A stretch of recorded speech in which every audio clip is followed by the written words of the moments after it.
by the word God. That was a paraphrase of a question asked to me by two Chinese tourists I spoke to several months ago. We were overlooking the river, and we began to talk about the beauty of the natural environment. While we were talking, I asked them where they thought all this natural beauty ultimately came from. I was really asking them was whether they believed in a creator God. To my surprise, they had never even considered the question before.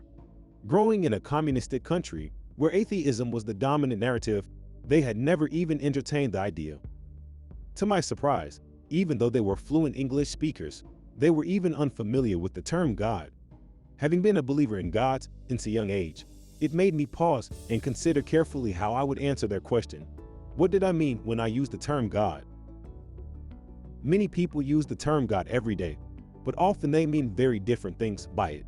For some, the word God is nothing but a curse word, used to convey displeasure or anger. For others, it's a term used to describe some vague higher power or cosmic energy. And yet for others still, they mean something completely different by it. However, when most people are asked whether they believe in God, in Western Christian countries like Australia, the implicit question behind it is, do you believe in the God of the Bible? Because we've all developed a different understanding of who God is. When two people are discussing beliefs about God, the two parties often miss each other, and confusion often follows.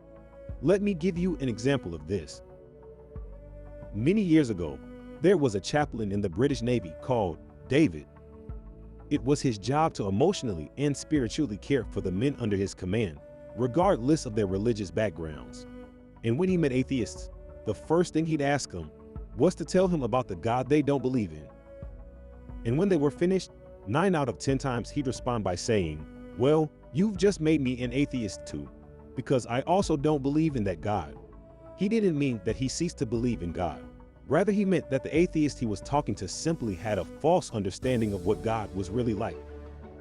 So, what does the Christian mean when he uses the term God? How does he define God? And how does his answer differ to others from different religions? Well, first off, we need to say at the outset that this is a massive topic and can't quickly be completely explained, because the Christian believes that God always has and is continuing to reveal himself through 4 primary means: 1 nature, 2 conscience, 3 scripture, and 4 spirit. In order to fully understand who God is, we need to carefully consider what all of these channels have to say.